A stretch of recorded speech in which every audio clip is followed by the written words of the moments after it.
వెంకట్రావు, బాపట్ల జిల్లా నుంచి వేటపాలెం మండలం శివరమ్మ గారు టీంలో ఉన్నాను.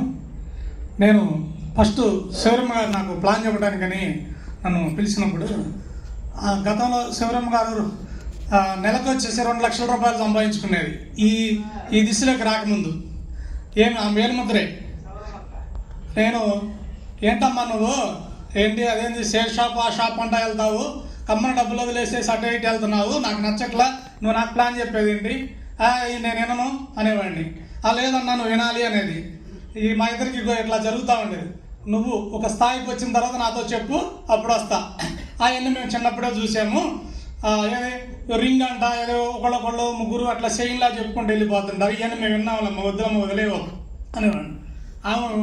నేను వినట్లేదని మా ఇంటికి ఫోన్ చేసి, వదిన అన్నయ్యని రమ్మను, నేను నాటుకోడిని కోసాను, అన్నం తినాలి, మీరు వస్తారా రారనేది. ఆడికి వచ్చిన తర్వాత నేను అవే ప్లాన్ చేయడానికిలే, ప్లాన్ లేదు ఏం లేదంటే కాదు ఆ ఊరుకోట్లో రామనేది. అయినా కూడా వెళ్ళేవాడిని. కానీ తర్వాత మళ్ళీ మధ్యలో ఈ మధ్య బ్యాంకాక్ వెళ్ళింది కదా, ఆ తర్వాత సరే చూద్దాం ఒకసారి అని నేను కూడా జాయిన్ అయ్యాను. ఫస్ట్ దీంట్లో ఉన్నాను. తర్వాత ఇంకోటి దిశ, దీన్ని అయితే శౌరమ్మ గారు గతంలో ఒక మంచి రెబలు ఆ ఏరియాల్లో చిన్న చిన్న సమస్యలు ఉన్నాయంటే ఆ దగ్గరికి వెళ్తా ఉండేవాడు.